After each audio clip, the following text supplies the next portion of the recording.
Good morning and welcome to Morning Vibe. My name is Remmy Majala. I hope you're having a good morning so far. We're here, of course, to make it better. And today's conversation is on mental health and creativity. Now, those two go in tandem. When your mental health is amazing or it's basically where it's supposed to be, then your creativity is at its best. And on this Wellness Tuesday, I have two guests who will basically help me elaborate this conversation even further. In studio, I have with me Daniela Wamboy, of course. Morgan. I was going to call you something else, girl. You know, and it's a very popular, I was like, girl, I know her name ain't that, but let me just, you know, yes, Daniela Wamboy Morgan, she's a digital content creator. She's very vocal on matters that are close to her heart, and she's been able to showcase, you know, her prowess in different ways on social media for that matter. And whatever it is that, like I said, she feels very attuned to her, she will lay it all there and, you know, in its rawness. And that's why she's here on this platform to elaborate more on that. And I have with me a face that you may know for, you know, a while now. He's been in the music scene in Kenya, and he comes from a talented musical family. He goes by, his stage names are Kimya Miyake. Yeah. But he's going to tell us his ID names. Kimya here is a musician and a creative. You'll know him mostly from the hip-hop genre. And he's someone who's also very vocal about mental health and creativity. Thank you so much for coming in, Kimya. You're welcome. Thank you for having us. You're welcome. And please tell us your, you know, the actual names. My government names. Your government names. Yes. A lot of people haven't heard them before, but my government names are Clarence Kimani. Yes. And it's a bit of a shock to a lot of people when they hear it. No, but it's cool. I mean, like Daniela here is gonna call her, you know, very popular name, but she's Daniela Wamboy Morgan. You know. Yeah, like, they always keep on the Wamboy because know. they don't often use it, but those are the full government names. Definitely. Thank you so much for being here. Kimya here, his siblings are Bamboo, Victoria Kimani, you know, and then like this, it's a musical family. So there's a lot that will inform this conversation. Now, let's begin from the aspect of the talent, right? When you're dreaming, you know definitely that you're talented in something, especially in the creative arts. And you go into the field where you get to practice it, you know, like you chose social media and you chose music, right? So let's take a look at the reality of what's in your mind vis-a-vis what you're practicing it, and how your mental, quote unquote, health is at the beginning as you're going into the field of what of where you actually want to practice this or do this, right? So I'll begin with you, Daniela. Okay, that's actually a really great question, because before I started social media managing as a profession and actually earning money from it, I used to use my platform, as you well know, because I've done interviews with you before. I used to use it to be vocal about issues that are close to my heart and just amplifying my voice and like voices of other people. And I just realized that I definitely had a knack for it, and my approach to it was a little bit different. You see, I had come from a space where there was a lot of superficial and on the surface kind of stuff that was being portrayed on social media for like the hype of it all, the glam of it all. But then I wanted to kind of dissect my own reality in a very raw and transparent way. Right. So I wanted to use my social media platforms to do that, from my family history to causes that matter to me, to advocating for, like I mentioned, causes that matter to me, and also just being very proactive with this in terms of like being creatively proactive, actually. Doing shoots, doing videos, and just finding artistic ways to put a message across. So I think that social media was a canvas for that for me. All right. Yeah. Kimya, what's your elaboration of the same? I think kind of like her, when we were coming up, we were looking at how superficial the game was, and artists were in their music and in their lifestyle. And so hip hop was really expression for us. You know, we were kind of expressing what we're going through every day in our everyday life, what we see on the streets in our neighborhoods. And that's how we grew up listening to other big hip hop artists too. So as we grew up, you know, doing that expression and letting people know what's going on in our areas, we decided to kind of put some kind of separation between us and the guys who were just flossing in their music, talking about, oh, we got this, we got all the girls, we got all, everything's perfect in life. Money, like, the cars. everything is nice, you know what I mean? And we're like, well, everything's nice sometimes, but not all the time, you know what I mean? And so we started focusing on letting people know, you know, it's nice sometimes, yeah. And our life isn't perfect, you know. We have a dynamic mix of the good, the bad, and the ugly, you know. Okay. So I was thinking sharing that with people and letting them know we're not perfect, you know, we're just normal guys who are trying to do it big, and then later on we did do it big. Yeah. Let's key in into the dynamic now of the reality of the game, right? It's cute when you're dreaming because it's always like you can do the impossible. But when, like I said, you're in the field where you have to actually actualize this, it's very different because you meet challenges, you meet how the quote unquote the industry is shaped. You have to make your name or push yourself in a way that you did not expect to. So in that process for you, how was your mental health navigating, for example, social media, digital content creation, where it's flooded, you know, by other people who are also trying to do the same thing and make the same impact? So how are you able to regulate your mind in that kind of way? Yeah, I mean, the transition from having the creative freedom of managing my own platform and doing whatever I wanted with it, yeah, definitely drastically changed when I started entering the field of representing other clients and having to dissect what they need and then strategizing their social media platforms for them. Sometimes I felt like I was very much boxed in. I had all these ideas and all these different ways I would like them to express themselves, but I felt definitely very censored in a sense. So sometimes there's the aspect for mental health for me where I had the I'm not good enough feeling, or I had to always talk myself into staying in the game, when in actuality sometimes you just deal with very difficult, like maybe clients or people who might not see your vision or align with it, and that's still okay, but that was definitely an adjustment for me. But at the same time, it's like, okay, you have to earn a living, you have to put your talents and your skill sets to use. So how did you balance it out? Yeah, so that was difficult. How am I balancing it out? I try to still have creative outlets of my own, and I also take on a lot more projects that allow me to be creatively expressive, while still maintaining like the corporate link, like the corporate aspect of the other clients where they're very Kali with what they want. Yeah. So I'm just trying to not let my voice get like lost in the mix of this all, and my expression and my vision. But it's been definitely quite challenging. How I've been regulating is I started a gratitude journal actually, and especially on the days where I really do not feel very grateful for anything at all, I actually try to make it like a routine of mine to constantly write what I'm grateful for, and it's been very life-changing so far. I see. Wow. Yeah. Kimia, Yep. what's yours? Well, I think for me, things got really hectic real quick because I like that, real hectic, real quick. yeah, we didn't expect things to be the way they were. We thought we could just do things in a very unprofessional way or unstructured. And we came into this game that's very structured, and things are supposed to happen some way, or people like expect them to happen in a certain way. And so because we didn't expect that and we didn't balance it out well with the business side of music, we just came out as creatives.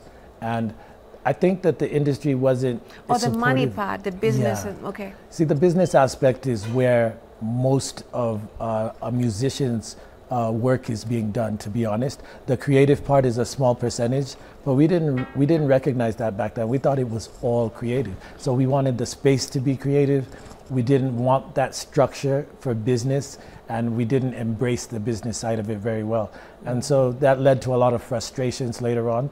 And so, like I was sharing with some people recently, I fell into this trap that all musicians around the world fall into with addiction, with various things. You know, I just dove into it, and I felt like it was a part of me being an artist. So, you know, the drugs, the alcohol, whatever it was, I really dove into it, and I felt like that was part of me being creative, but it wasn't. It was me trying to cope, you know, with the situation that I was in. And so we made it sound like it's fun to, you know, just be using various things all the time. Like, in fact, it became a bragging right. Like it's a rite of passage. Yeah, like you guys just do it on the weekend. Like we do it all day, every day. We wake up to do it first thing in the morning, you know. And it wasn't, you know, back then it sounded like fun. And, you know, I used to even put it in my music. But later on, when I think of it in hindsight, I was dealing with issues and I was just trying to self-medicate and try to maintain my cool at the time, because it's not easy to carry the weight and the pressure of everything that's coming your way at the same time. Okay. Yeah. You know, he said something quite important, Daniela, about the business part and the creativity, you know, going hand in hand, because the mental health crisis comes when you go into the reality of like, oh, I actually need to figure out how to make money. This thing needs to make sense for me. Like, where am I going to eat? How am I going to pay my rent? You know, you want to be, you're this young, independent person, but reality is like, wait, hold up. You may still stay in your parents' house. Don't move out yet. You know what I mean? Yeah. So, you know, how are you able to marry, you know, the two and basically, you know, figure out that frustration for yourself? Did you get into any toxic, quote unquote, traits? Toxic. I think so. I think that for me, the result of and then you're gonna hold on to that, because we need to take a short break. Okay, no and worries. we'll be back with your point. We'll be back with her point. Stay with us.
Welcome back, and thank you so much for staying with us. If you just joined us right now, we are speaking about mental health and creativity, because the two go hand in hand. It informs a lot, especially in this field where you use a lot of your talent, innate, you know, talent for that matter, to just, you know, make things work or create the world around you. Now, Daniela, before we went on the break, you're telling us about your perspective on, you know, how you handle the back end of the money matters, but also, you know, regulating your mind while you're at it. Yeah, and you did bring up a point of like, did I ever fall into any like, toxic, unhealthy patterns? I would say definitely, because there was a point where I reached and I was quite burnt out in general from like juggling the two, because something that would normally make me happy is just now making me money only. And it just felt like there was such a giving process, and then people just kept taking, and you just burn out. As a creative, you get blocks and you need to recharge, and you need to like immerse yourself into your own space and just keep just keeping your kind of magic alive in that sense. But within like a corporate aspect, they always expect you to go, and that's not normally how creatives work. It really is a process. So to have that interrupted by the pressure of making money out of it has been very difficult. I think the patterns I fell into were I had like a lot of depressive episodes weekly that I normally wouldn't have had. My self-dialogue was also tainted in a sense because I was just absorbing so much criticism and not getting enough support as well. So that was particularly difficult. But how I've started to micromanage that this year is, again, I mentioned the journaling, but I also mentioned the self-affirmations that I use every morning to remind myself of this, and also to be gentle and kind to yourself. Sometimes you also have to observe certain thoughts and certain criticisms, but don't absorb it. So it's just it has its good days and its bad days, but it's something that I try to apply every day, because in this life, like you're not meant to suffer, man. Like I refuse to be born into this world just to suffer. I believe that what's done in love is done well, and I'm just trying to live by that every single day this year, instead of just wasting time, just feeling stuck, feeling still. Like I need to keep it pushing. Got you. Yeah. Let's take a look, Kimia, at this very important aspect where you see any of us go into a field where your brand needs to be, the forecast, but you are also there. There is what and who you are, and what you're presenting. So at the end of the day, you find that your brand overtakes you. And for most people, it becomes smoking mirrors. You're all the hype, even privately. You're like, I'm so and so, You're not even like letting your hair down because you're like, I need to go to bed as this rapper. You have your hats on, your chains and stuff. It's insanely crazy. But how did you meet yourself? Like now, the identity of Clarence away from Kimia, and what people expect you to be constantly, because it's a constant need, like she says, take. I think as an artist, I spent a lot of time creating for other artists too, because I became a producer. Back in our day when we were coming up, producers were really difficult. There was few and far in between.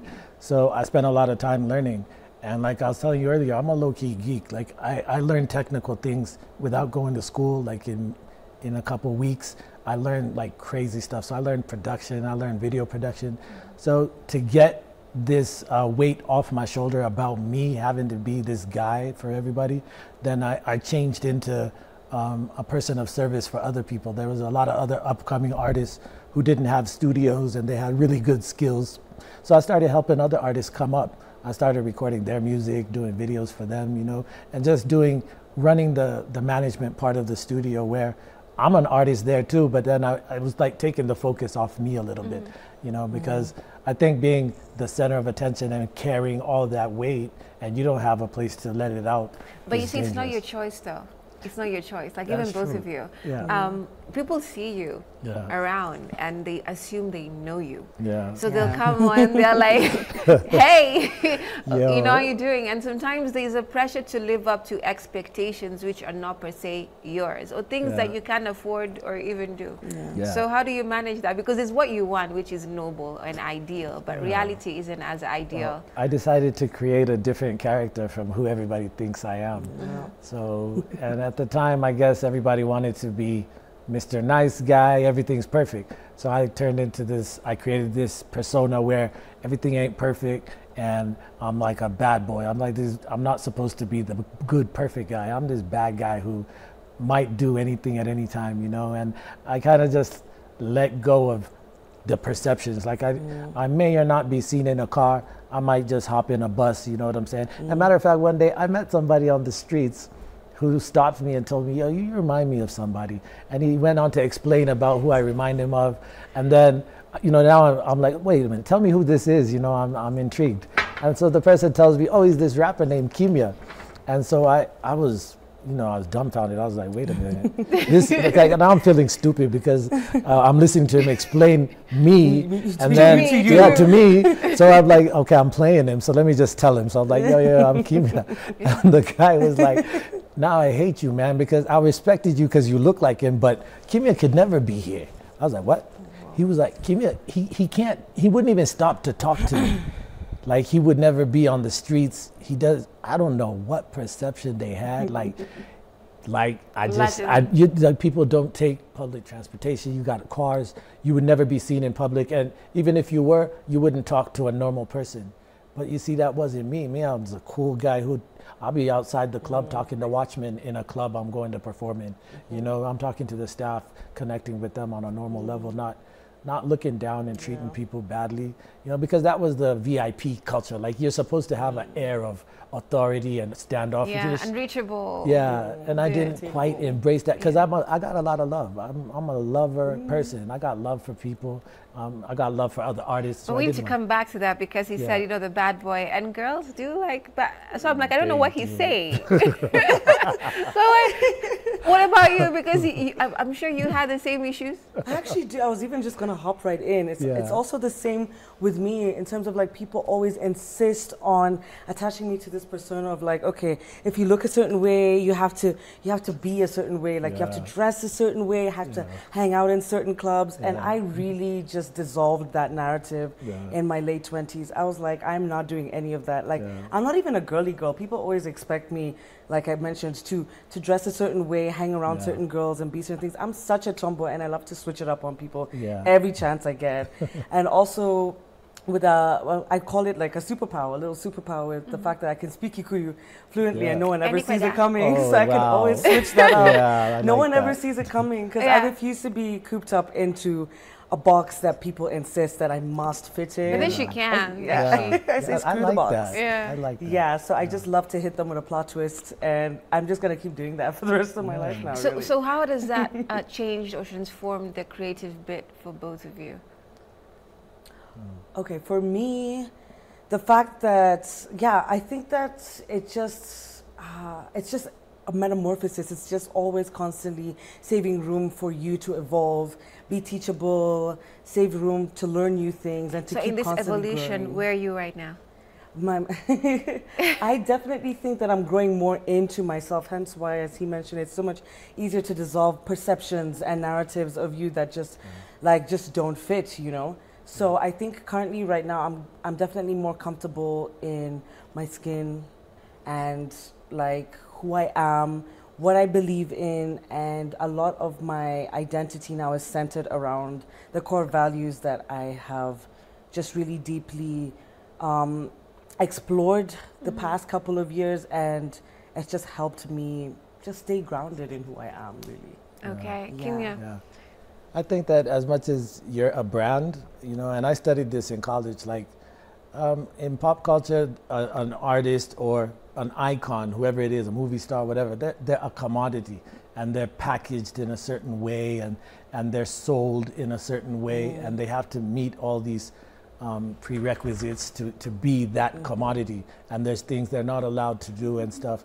And so I started thinking about me as a brand, and I kind of blurred the lines in between because I didn't want to have to be that brand only and then not be allowed to be myself, because then I was like... And hold on to that. All right. It's very important. All right. We're taking a short break. We'll be back. Stay with us.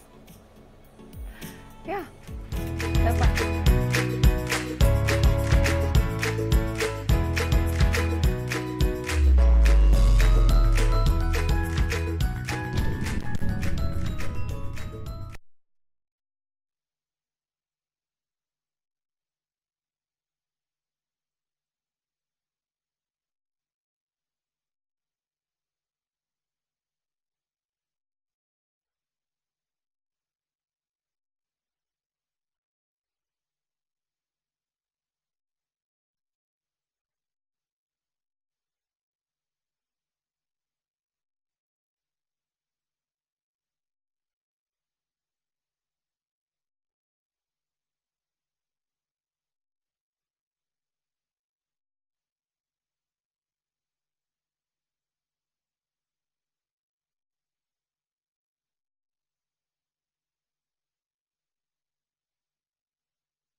Welcome back, and thank you so much for staying with us. If you just joined us right now, we're speaking about mental health and creativity. Like I said, they go hand in hand, and having your mental processes right, for real, they really can impact your creativity in such a great way where you can be so productive.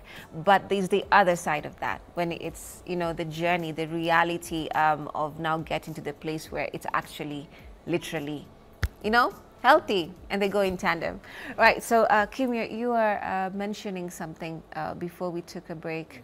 Yes? I was talking about how in my heart I'm a person who has a lot of love, and I love sharing that love.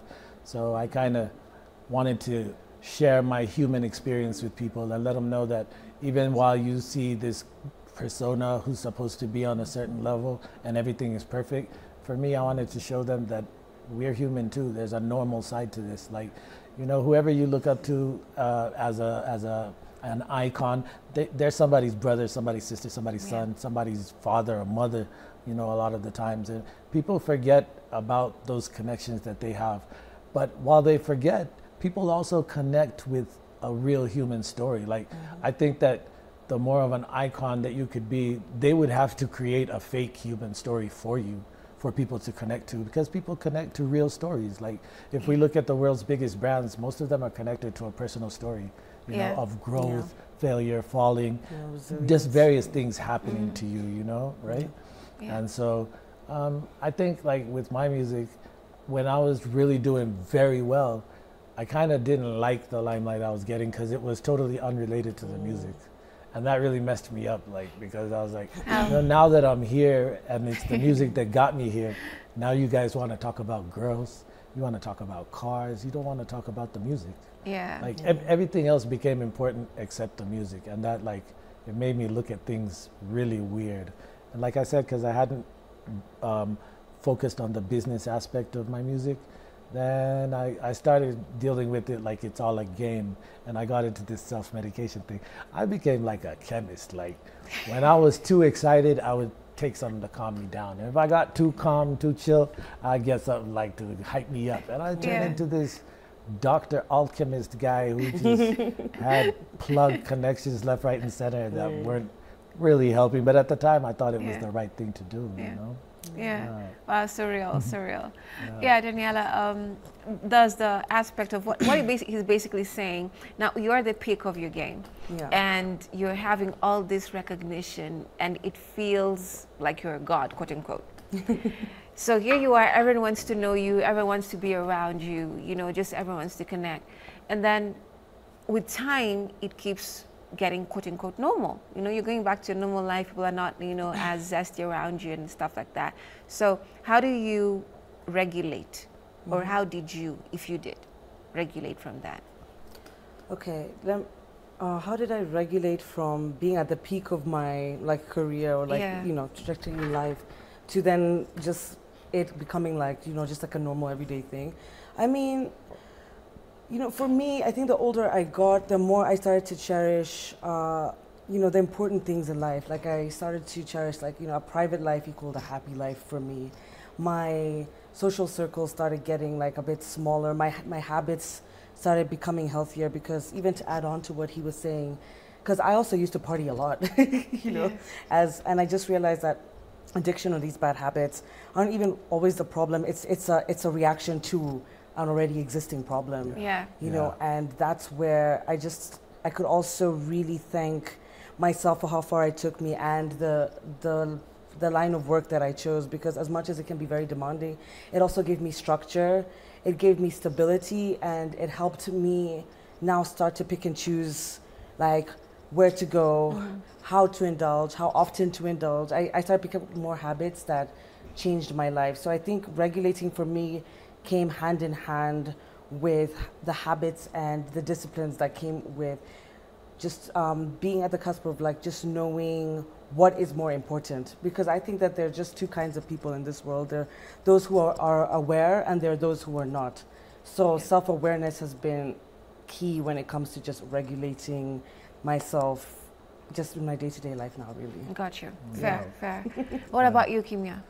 Well, I think there's something she said that really hit me, and I think humans aren't born to live and suffer. You know, like in the grand scheme of things, everybody on Earth, we're all seeking the same things. Like all 8 billion of us are seeking very similar things. Like if we don't get into details, we're all seeking control of our immediate environment, safety, and the ability to provide whatever you want or whatever you feel like you need in your life, and to be able to access these things with relative ease. Like we're not supposed to like struggle to get basic things, you know what I mean?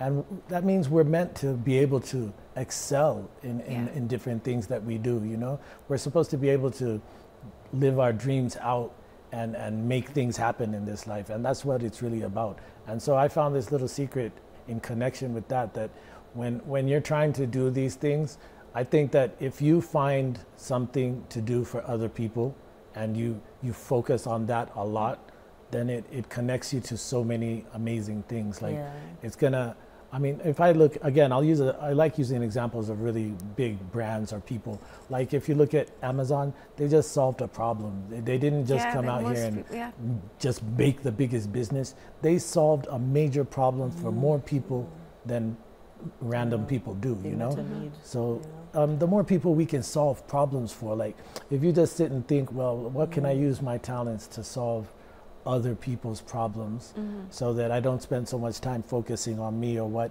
I feel like I can't achieve. I think if you focus on that, you can start moving in a direction where people will pay you to solve their problems, and then you can utilize that to be creative and be free about who you're supposed to be, you know? Got you. Yeah, I think that's part of it, and you know, that freedom is a major part of our life. For me, I think I connected that with being spiritual and realizing that, yeah, there is a greater purpose. Because even if I was just supposed to live, make money, make a big name for myself and die, that ain't nothing to me. It's not worth it. Like, I have to leave something behind, even if it's not a family. And, you know, I want to leave my family with an advantage in this, you know, the grand scheme of things, you know. I also wanted to impact people in a positive way. Like, I have talents, I have ABC that might have given me an advantage. But what about the guy who's just as talented as me, but they had a setback? So I was like, how can I reach out to those guys, and how can I solve their problem and just bridge gaps and just do stuff like that? And I figured the more I thought like that, the more I got into learning things that can help me connect with those people and how to create systems that bridge these gaps, you know what I'm saying? Because I mean, as it is, the gap between like rich and poor is growing bigger and wider. The creatives are everywhere, you know.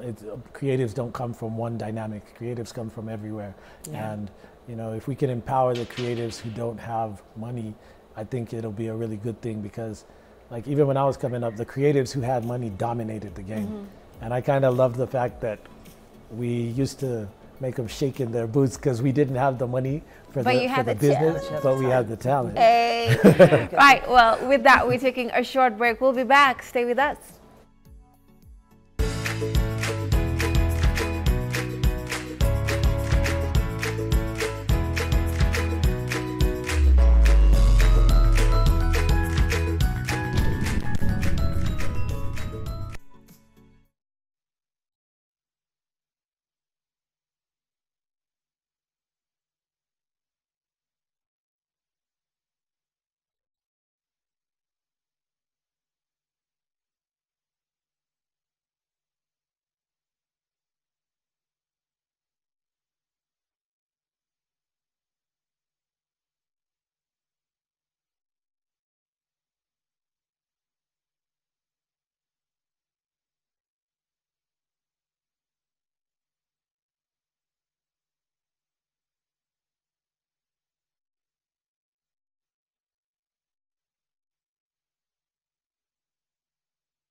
Welcome back, and thank you so much for staying with us. We are speaking about mental health and creativity as they go hand in hand. But what is the reality of exactly what we're speaking about? Our guests today are Daniela Wamboy Morgan and Kimya Miyake. They're both creatives in their own rights, both with platforms that are very influential. And of course, they've come in handy for this conversation.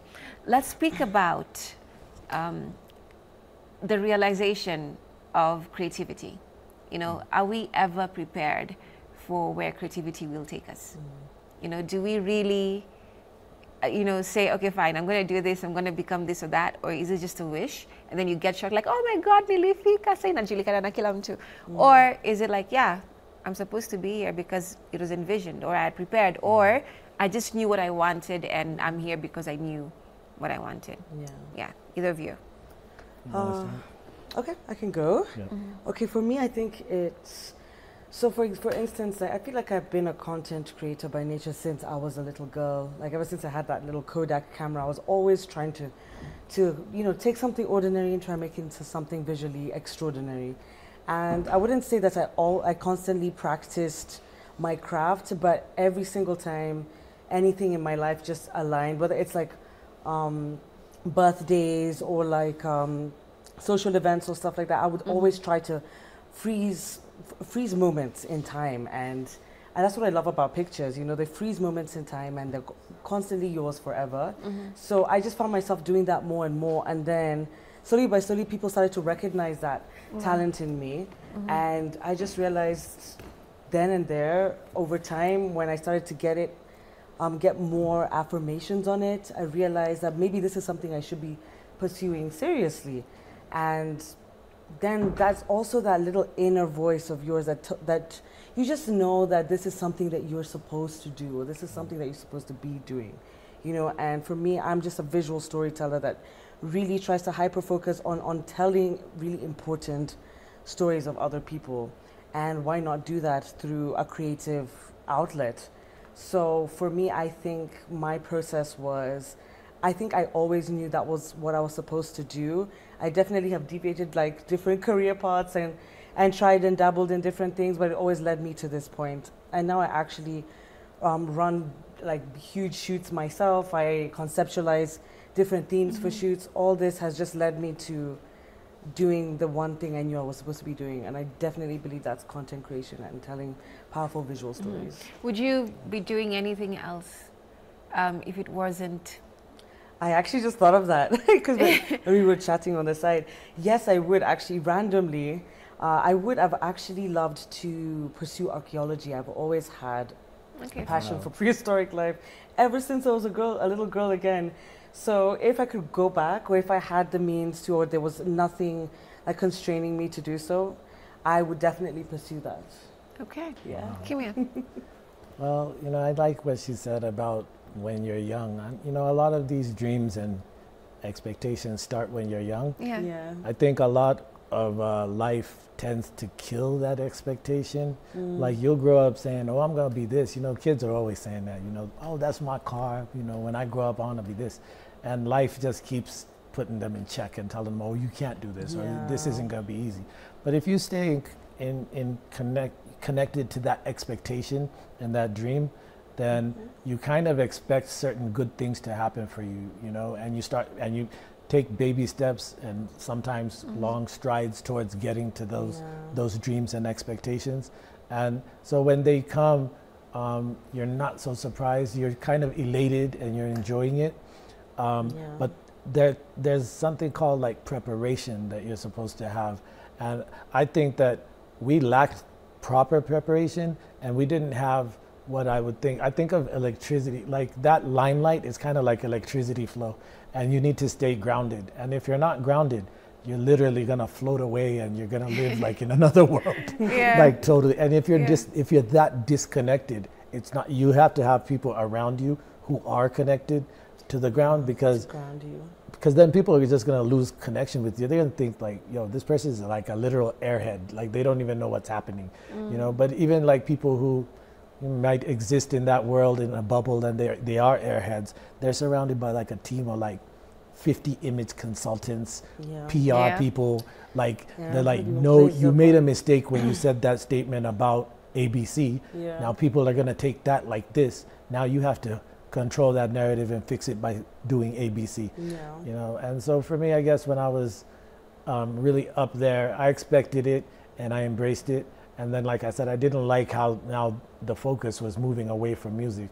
So I would always try to pull it back to creative. Like we'd be over there, and I think a lot of everything is like tabloid centered. Like, you know, Yeah. even here nowadays, like the biggest blogs are like gossip blogs. Like whatever Yeah. funny story or high impact story they can get is more valuable than just the music. Like, I don't know. I thought that, you know, making good music was supposed to be enough, but apparently it's not, you know. And other than the business aspect, they need a lot of random stuff to happen, and they like to focus on dramatic happenings, you know.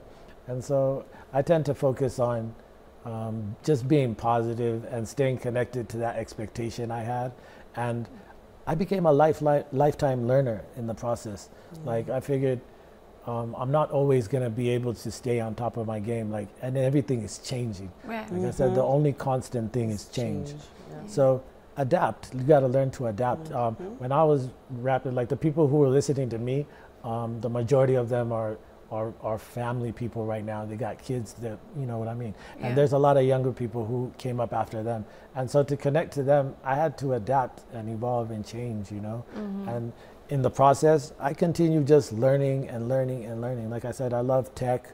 So I've been keeping up with tech and learning all the emerging latest tech. And I really like what she does with social media management. And I've been looking into digital marketing. Even when I was doing music, most of our money came from marketing and advertising, even in music, because I did voiceovers. Our studio focused on creating commercials just so that we could be free to make the kind of music we wanted. Because again, at the time, we were being pushed to kind of dumb down the music and commercialize and you know, just make music other people want to hear, but not what we want to make. And that's something that a lot of artists face. Like, you know, people don't know a lot of artists around the world, they don't even have a say in the kind of music they can create. That is true. Yeah. Yeah, that is true. But when we're looking at the impact of not achieving whatever it is that you need to put out there, is affecting a lot of young people, you know, right now, especially a lot of our younger people, Gen Z. I mean, they're in a society where they have more pressures, you know, in life.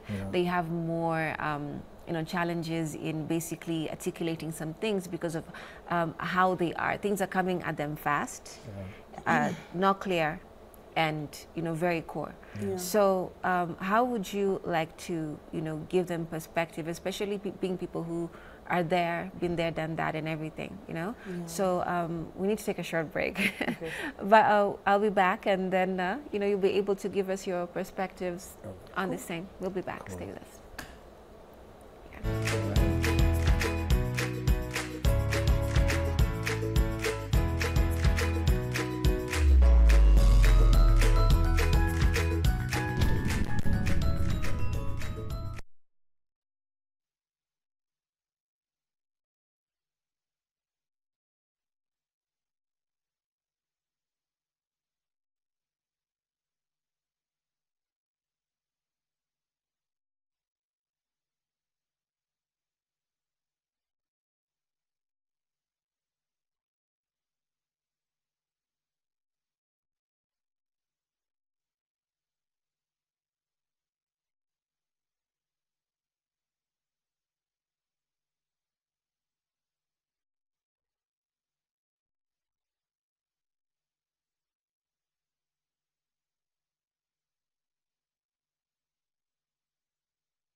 Welcome back, and thank you so much for staying with us. Now we've come to that part where we're about to wind up this conversation, and it's so core that we understand how mental health influences creativity. But, you know, we usually say that as a block, and right now we were able to dissect and go deeper into this conversation from two creatives before us who've basically been in the field, are still in the field, and are still at it, for that matter. Now, as we wind up, right, what are the key things? I was asking you before, especially for our younger people right now, the Gen Zs, even the alphas, you know, and of course millennials and others who are still into it. What can they possibly do to basically maintain or basically put their minds at ease at their journey, in the journey that they're in? Because there's always all these extra influences and pressures. Who was talking? I can go. I think, okay. Okay, I think what advice that I would take forward is that just remember to humanize your brand as much as possible, and to also, I think that, yeah, to also just lean on to the wisdom of people who've walked the path before you.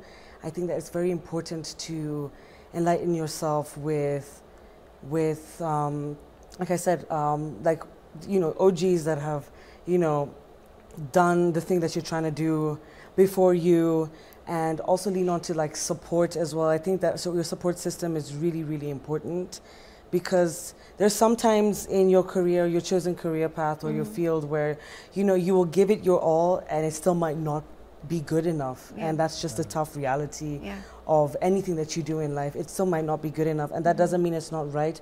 Sometimes it can mean it's just not right now. There's so many no's I've gotten before it got to the one yes I needed. Sometimes you only need that one yes to, you know, set yourself up for life.